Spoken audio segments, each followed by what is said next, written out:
Thank you, David, and thank you for all of your participation in making this interactive and reminding us of the many things that are involved in getting animals from point A to point B. This is, I think, going to be a useful checklist for us to take away from here for future use. Our next speaker is Ford Morishita, and he's going to talk to us about the educator's perspective in talking to the public and helping them to understand animal transportation issues.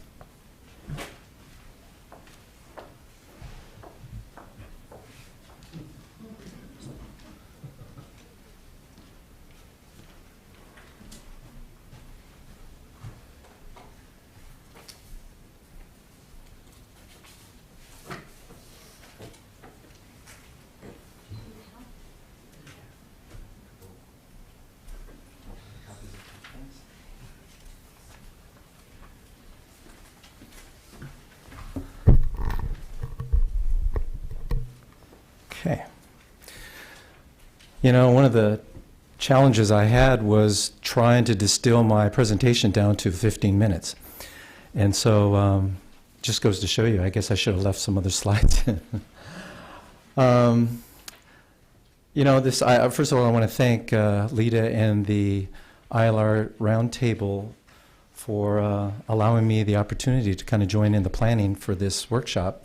It certainly has been a great experience, and I also have to comment before I get started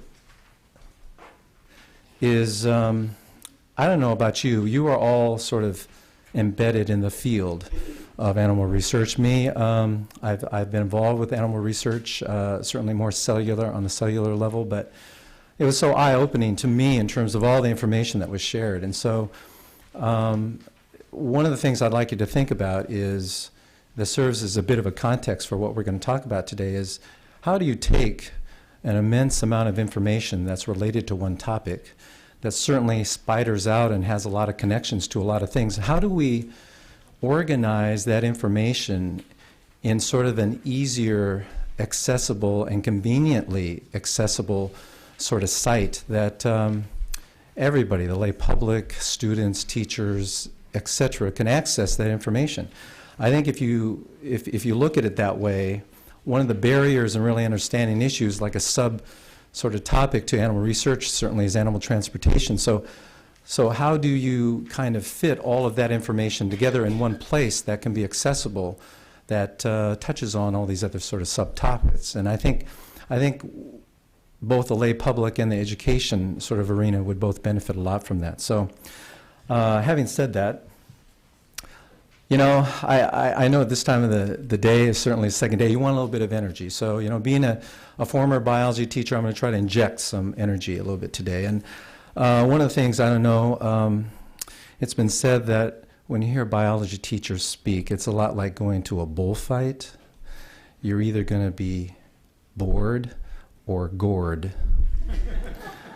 And those two factors are very dependent on the quality of the bull.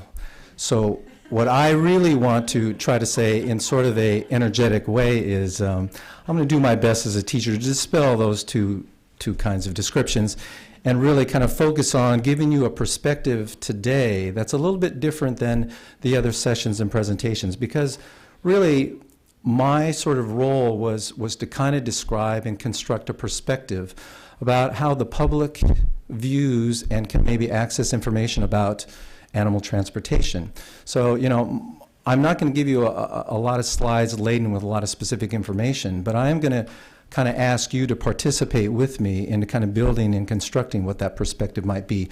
That isn't just mine, but maybe as a group that we can kind of share. So one of the things I want to talk about is the objectives are kind of clear. I want to examine the ways that maybe we could inform the public about animal transportation, and you might see that I might overlap into animal research as a whole. I'm going to discuss a little bit about NGSS, the Next Generation Science Standards. Raise your hand if you really know what the Next Generation Science Standards are. Okay, that's a good input for me. STEM instruction, okay. And why those two things are essential for educating the public on topics like animal transportation and animal research. and certainly describe some examples of what's kind of out there in terms of educational resources that we can kind of use and what the lay public kind of has access to. And we'll see about Q&A, but I think the Q&A will be mostly in the roundtable group. But before I move forward, I was going to ask a question just generally, who is the lay public and who are we talking about that? And so, I could ask you, and I know a lot of you would say the lay public is virtually everybody in this room, but in addition to that, it's probably everybody outside on the streets in various capacities, various professions. So even the people from the animal rights group that were here yesterday is part of the lay public. So when we're talking about informing the lay public on things like this, we have to really kind of think about a diverse audience. And so when you're talking about providing information, accurate information, reliable, credible information, that's a bit of a challenge. And so how we go about doing that is really a challenge. And you'll see that what is really out there right now in terms of how we can all access this information is really kind of limited and somewhat scant. So first thing I want to do is to set some context. So I want you to think back when you were in high school, and I know that's something that we all have in common despite what of our professions are. And I want you to think about taking biology science classes, and I want you to think about what was your past experience in using and learning about laboratory animals, specifically in these kinds of classes, which is not saying including, say, like Ag, Votech, CTE classes or 4-H. I'm really kind of thinking about your science experience. I want you to think about that for a minute or two, since we have some extra time today. And then I'm going to ask you to turn and talk to a partner or somebody next to you, and I want you to share what those experiences are. So take a little bit of time to think about that, turn and talk to a partner, and share a little bit about what that experience was.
I think this is great dialogue and conversation that people are having, and I'm sure we could go on for a few more minutes, but what I'd really like you to do as you are kind of coming back is I was wondering if there would be a few people who would be willing to go to the microphone and share some of those experiences, because you're going to help me build this context for where we are right now. So could I ask a few people if you're willing to share what your experience was? Just go up to the microphone and maybe let us know what that was. All right, Bob. Okay, so I had biology twice in high school. Not that I repeated it. I had it in 9th grade and an AP biology in 12th grade, and all we did was dissections. So we did dissections. I had dissections even in the 9th grade class. and even then more in the 12th grade class. But no animal experimentation, no even concept of what a laboratory animal was. It was just simply a dissection. Okay. Okay. Somebody else.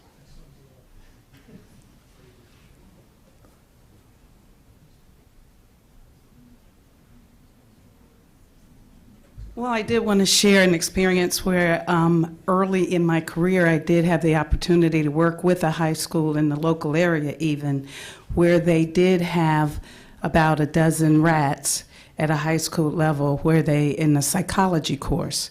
So it wasn't the biology classes, but again, where they actually, that was my first experience where high schoolers were introduced to the concepts of research. And that was before, I think, the trend of not using animals in research. The students seemed very excited by that opportunity. Sure, sure. Oh, good. I'm going to help you get the general public perspective, because I went to a groovy high school where we had no experience with animals, not even dissections in biology. We were just too progressive for that. I understand. There's a lot of groovy schools that are like that, I think. Anybody else want to share any experiences? You know, it's interesting that you brought up about preserved animal dissection, because if I was to ask many of you if that was, in fact, any kind of a sort of connection between animal use in a classroom setting, I bet a lot of people would think maybe about dissected specimens in some fashion or another. But it's not a live animal. And it doesn't involve all the things that were certainly discussed here in the last, with the last 2 days. So, yeah. My high school made it clear that science was not for girls.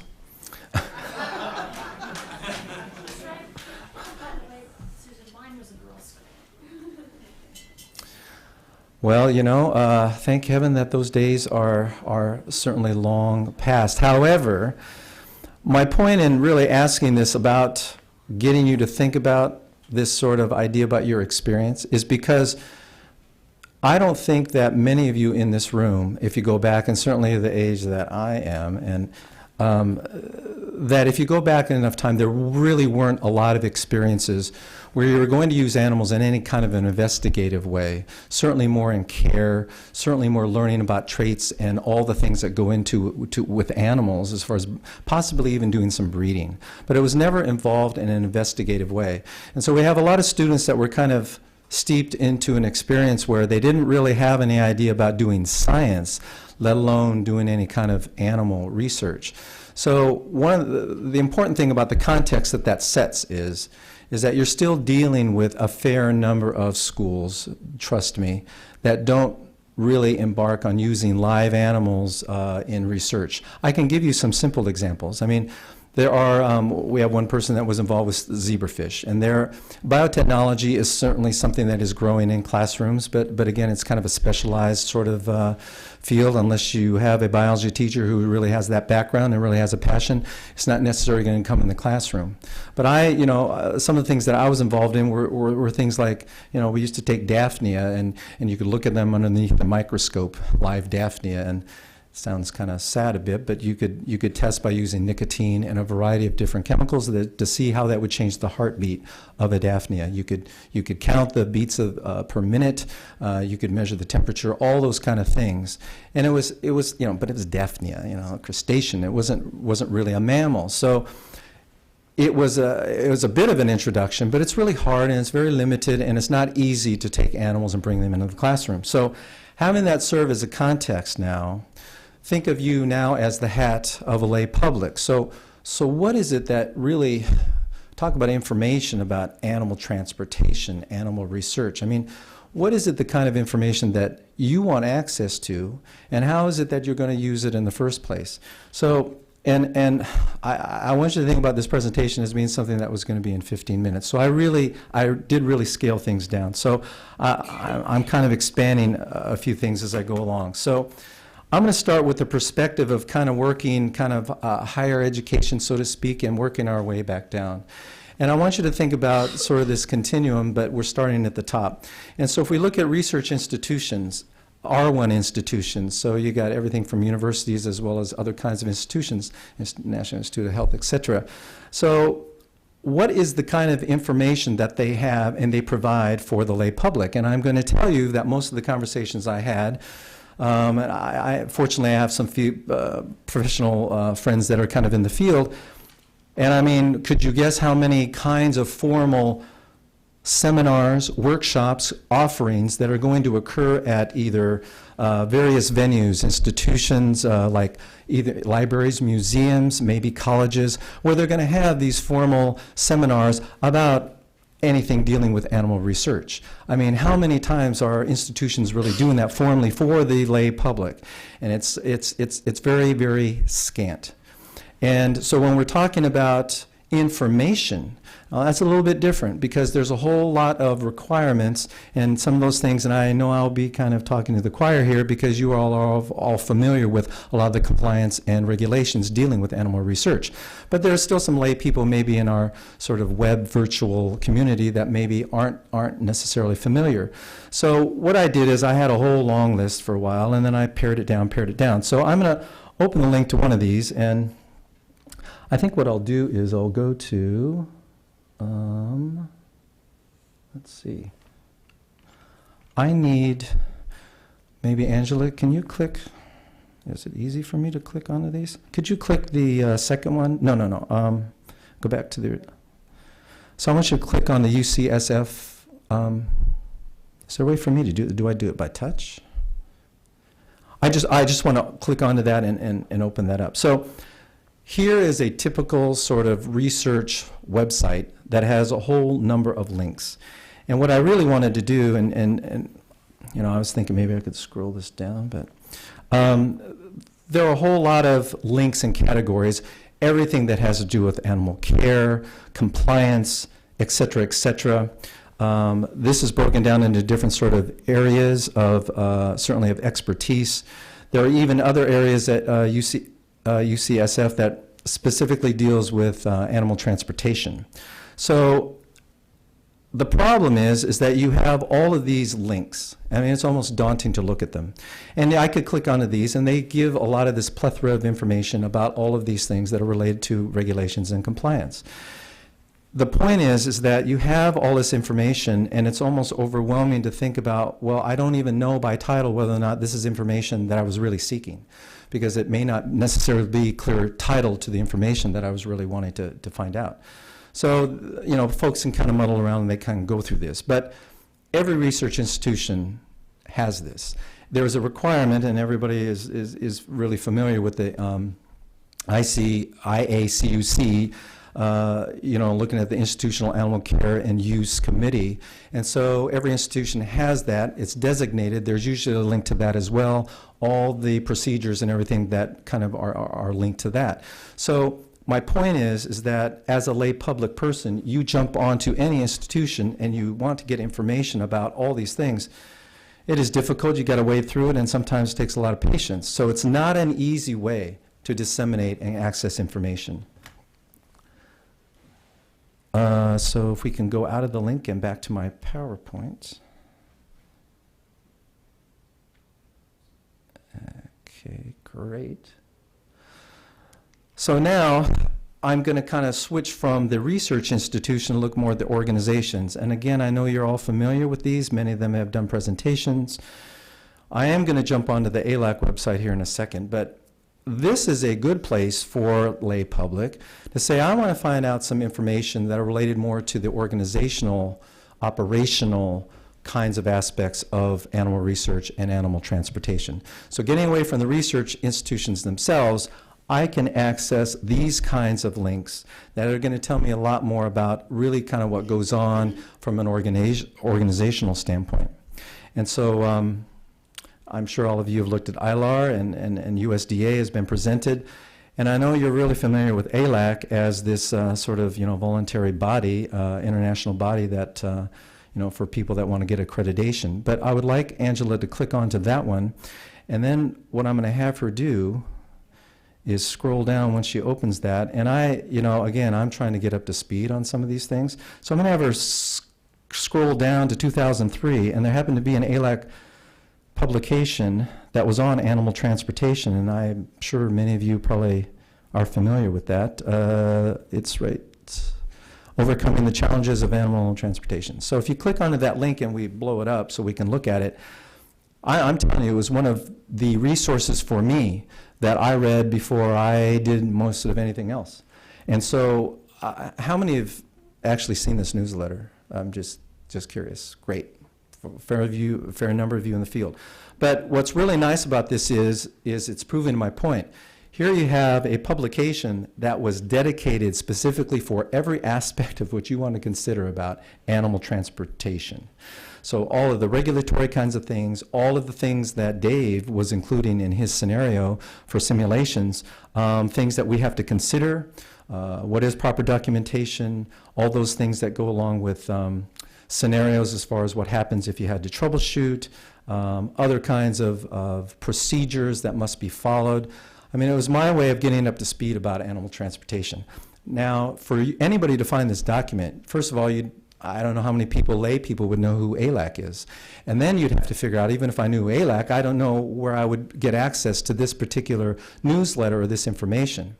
So once again, as I was kind of looking the lay of the land of all this to give you context, you as a lay person, it really is challenging to be able to access information to inform yourself about anything that deals with animal research, let alone animal transportation. So what I was finding is, although I could look at all these institutions and look at links and then bring all these things out, the reason there isn't really a lot of information in slides is because there really isn't a good source of information, an organized source of information that I could present today to say, oh, if we're going to inform the public, this is what you do. Boom, boom, boom, boom, boom. It just doesn't exist. So if we could go back to my PowerPoint again, Angela. So where does that leave us then in terms of what our goal is to inform the public? So how can we effectively do that? Well, we're not going to be able to do that via this venue. So what we really need to do is to begin thinking about what is going to be really key about educating the public, because that's going to be the key to preparing and getting future students to become future citizens, let alone future researchers and professionals in the field, to again have a very strong understanding and underpinning about what goes on with animal research. So to me the key is education. So if we look at what are the ethical concerns that are really being addressed about everything from animal research, animal transportation, the care of these animals, how does that sort of instruction or education occur? As a lay public person, I don't know that there's a lot of courses that you can take that really directly relates to animal research in this venue.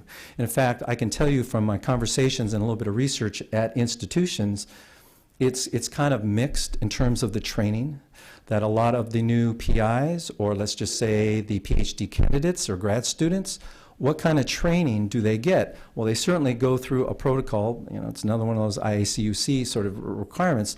But again, they get training about everything from doing research and the merits of doing that, being accurate, being precise, all those sort of things. And there is somewhat some things tied to ethics, but there is no ethics courses. There is no ethics instruction that is formally being taught and done uniformly or in any sort of degree in these institutions, because a lot of it is quite frankly channeled and focused on the research. So where are they going to get this background? And then last, you know, when we focus on these federal guidelines and regulations and we cover all of these sorts of things, we can maybe get at some of this information. But again, as I just showed you, it's very difficult to access that. So from my opinion, I think what we're going to have to do is look at K-12 instruction, more importantly, what goes on at high school, and what is going to be necessary for the progression as far as those students that are becoming scientifically and STEM literate. How are we going to prepare those students by the time they leave high school? Because that is going to be the key in being able to truly educate and inform the public. So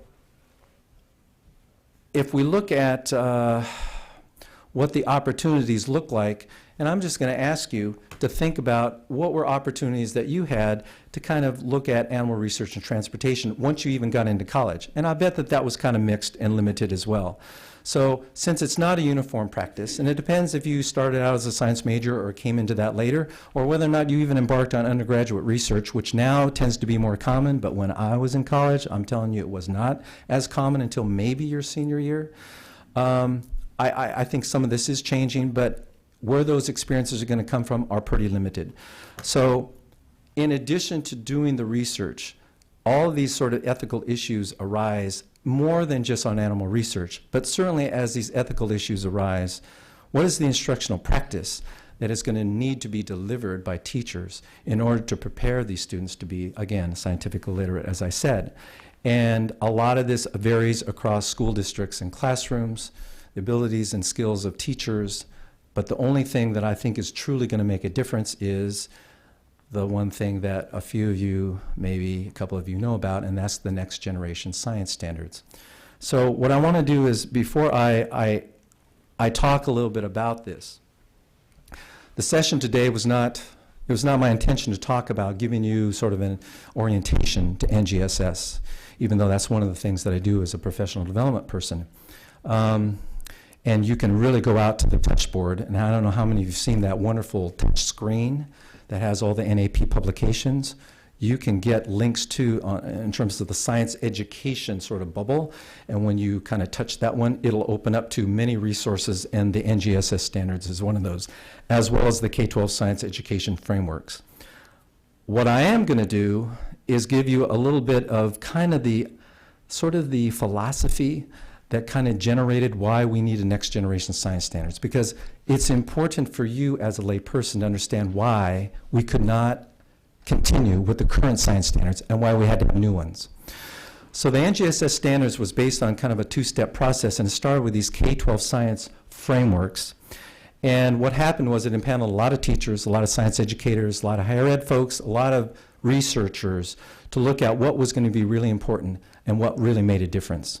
And so the only thing I'm going to tell you in that work that happened, it was these K-12 science frameworks that led to the development of the standards themselves, which, believe it or not, did not get released in its final draft until a year ago, just this last April of 2013.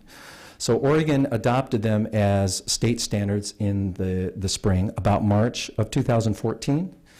Since I was working in Washington State as a regional science coordinator in October 2013, they adopted them as science standards.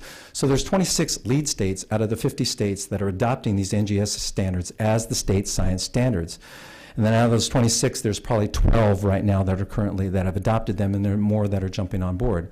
So what really makes these so incredibly valuable and important is I'm just going to tell you about a few features. And because I have a little bit of time. So the three main components of these standards is they have one component that's called the science engineering practices. And this is what all folks felt were really important. What does it mean to do real science? It includes the nature of science. How do scientists know what they're doing, know what they know, and do actually conduct research and do engineering as well? And so what are the practices to accomplish both those things and to raise the skills and knowledge of students to be able to do that? Key. They said the content thing is nothing without those practices. And then the other thing was called, a second one is called cross-cutting concepts. So cross-cutting concepts was another key part because they dealt with things like themes and concepts like cause and effect, looking at themes that ran straight across all of the science disciplines. But more importantly, it also included some of the STS, science, technology, and society kinds of issues, ethical considerations. Those concepts were also part of cross-cutting because they felt they went across all the standards. And then the third one is kind of what we consider to be the content, the disciplinary content itself. So those three dimensions make up the standards, and they have above each one of these standards, they have what are called performance expectations that students and teachers know what they're going to be assessed on.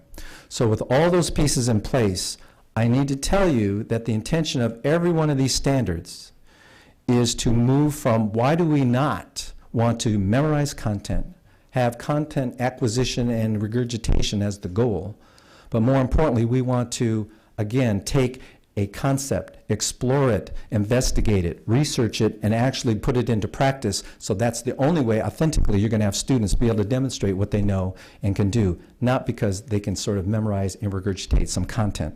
So this is kind of the format in which NGSS is promoting. And for those school districts and states that don't have this in place, are going to definitely want this in place, not because of just animal transport and animal research as an important piece, but for virtually anything, any endeavor in science, I think this is important to include.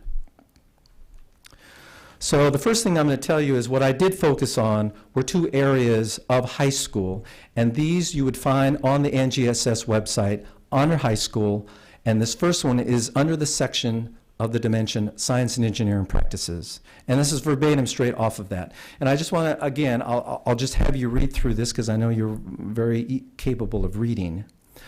But if you look at this, what it's going to ensure is that all high school students are going to be able to look at investigations in a very creative, diverse, and not a single way, not something that's promoting a single right answer.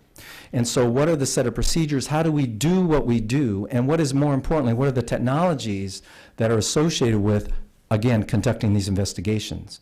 And so all the empirical evidence being really accurate, the merits of doing all of those things, and in particular, if I can just bring in one more piece, is because students are being really taught to perform well on these student achievement tests. That's the landscape, that's the reality of the politics of what's going on in schools. And one of the things that are being measured is the Common Core, and if we look at English language arts and math, there's clear standards that are being measured. One thing I can tell you as a strategy, born out of the University of Michigan, Catherine McNeil and her colleagues developed two, a K-5 and a middle school publication that's being used widespread as a means to tie ELA, Common Core, and science and knit them together. So for example, the format is claims, evidence, reasoning, and rebuttal as the four main pieces to what is considered to be whether or not it is a informational text, it could be a fictional novel, or it could be something that's scientific. Doesn't make any difference. How do we go about identifying and formulating a claim? How do we generate and research the evidence that will support that claim, or it could be a plot or a thesis statement? What is it that we're going to do to try to do the reasoning that ties that evidence to that claim, and how do I communicate that effectively is really key. And then the last one, rebuttal, man, that's the discourse. That's the most important piece of all, because if we remove the ability to have someone question you, question the accuracy, the authenticity, your bias, call you out on that. And I'm talking English language arts here. I'm not talking science. So if if that is the framework that is being promoted in English language arts, then it's a natural for how it fits into science. How this fits into animal research and these topics is because if kids are steeped in being able to utilize that framework and that becomes part of their thinking, you can imagine how easy it is to slip into taking on issues such as animal research. And so the next one in the cross-cutting dimension of the high school, this is the one that I'm sure resonates with all of you. Look at that. Science is a human endeavor. So what goes into science in terms of imagination, creativity, all of those things? Looking at addressing questions not only about the natural and material world, but making ethical decisions and judgments based on empirical evidence, the most accurate and accessible evidence that is possible to be able to, again, derive at some conclusions and persuade peers on what our analyses are. All of these things that we consider to be part of, some of your own sort of formal instruction, certainly as you went through college, but I don't know how many of you experienced this in high school, and that this was, again, part of what you normally did even in English language arts classes. So now you have a feeling for how these new NGSS standards are going to promote and set a framework for how you're going to prepare students to be able to move into higher education, hopefully into the sort of STEM pipeline and career pathway to hopefully move towards doing science as a career. And if they don't, they're going to be literate enough so they can be armed with how to answer a question or solve a problem. What's the framework? What's the procedure that I go through to do that? I don't have to be a science student to do that. I am already well equipped to be able to take on that particular challenge. So those two standards of NGSS, I think, were really key in hopefully giving you a feel for what is going to be needed for the kinds of instruction that I believe has been going on in classrooms, but not necessarily in a uniform practice. So one of the things I'd like to leave you with, at least at this point, would be to say, when you go back to your communities, I encourage you to kind of become engaged and find out a little bit about what are your local school districts doing to not only embrace and to implement these new standards. You might find out if your state is one of the 26 lead states and in fact have adopted these. And if in fact they have adopted these, you need to know that as we even sit here right now, there are a lot of sort of pre-assessments and pilot assessments being developed already tied to the NGSS standards that are going to assess them on the very things that I'm talking about. So if that is in fact true, that gives you an opportunity to look at how can we somehow kind of begin to become aware of what is going on instructionally so that we can start to maybe build this bridge between what we do in a research setting in higher education and what goes on in high school. I handed out to you just a couple of pages, like 4 pages. There is a wonderful resource, and we have a few copies in the lobby, and you could talk to Jenna, and she'll let you look at them. You can access these on the NAP website. They're free. You can look through every one of these. I'm going to ask Angela in a second to walk through and click in on one of these, because I'm going to walk you through a little bit on what goes into these resources. Is anybody familiar with these 2 instructional resources? Raise your hand if you've ever seen these before. And if you haven't, well, because I think you're going to want to see what exactly has gone on. This is about as close as you can get to say information about animal research. There isn't anything per se about animal transportation specifically. But if you look at this, you'd say, wow, one particular place where I can look up some information to find out about understanding everything about animal research. Care, use, experimentation, regulations, the 3 R's, everything in one particular booklet. So, and then the one on the right-hand side is the teacher's guide, and I'm proud to say that the Teacher Advisory Council had a significant role in helping to develop the materials that are in there. So the first thing I'm going to open is the first one, which is the actual publication with all the description. You have that one because it's the first handout that I handed out to you. I have a table of contents, so you can see what the table of contents is. So maybe you can click on, I guess we had them backwards. I'm sorry. Could we open the other link? The other link is actually I guess we had, okay. I don't know what happened. I just yesterday made sure that those links were, they are identical links now. No, they're not. No, they're not. Okay, let's go to the top one. I still think we'd be able to find it. Let's open the top link again. And maybe what we can do is go to related resources on the top. And maybe that will give us the other. So you want to, can you click on that? Will that let us click on?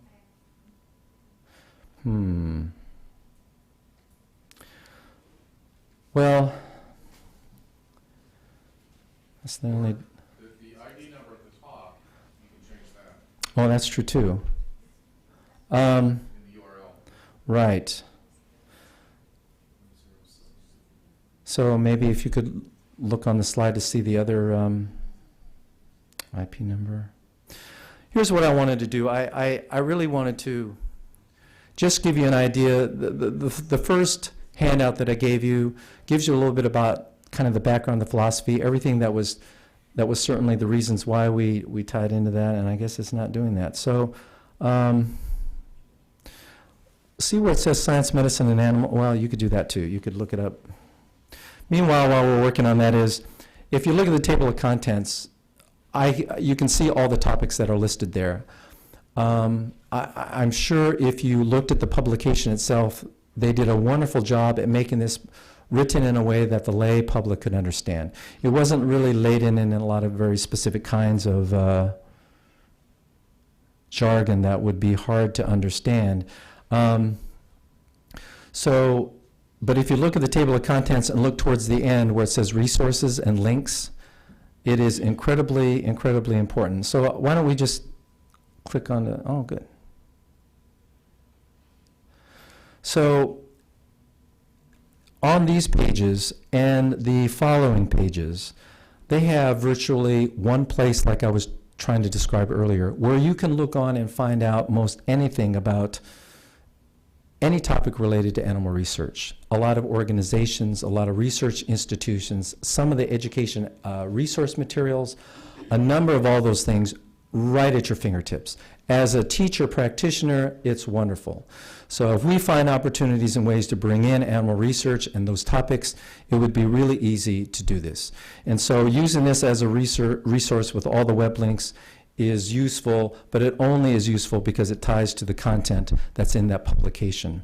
The second one, which is the one that we opened before, the teacher's guide, and you have, again, that's the second handout that you have. So if you look at the table of contents on that one, you can see and understand that there was kind of there's an instructional strategy. Certainly it's somewhat research-based on how can we have this content and have kids be able to apply what they know and learn and understand about, so if you'll hit the download, maybe,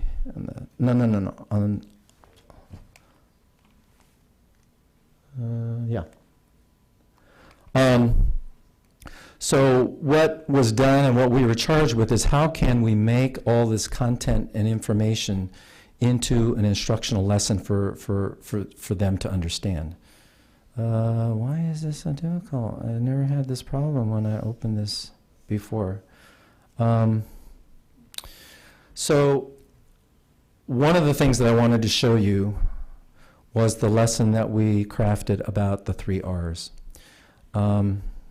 And it is the only one that I consider to be broadly open-ended. And it's something that you can tell teachers about. Oh my gosh. I'm serious. I don't know if I just clicked it. When I clicked on the NAP, my gosh. I apologize. Yeah. So scroll down. I guess we could have been into the table of contents. So let's scroll down to page, was it 14? So let's keep scrolling down. We'll see what page. It's lesson 6.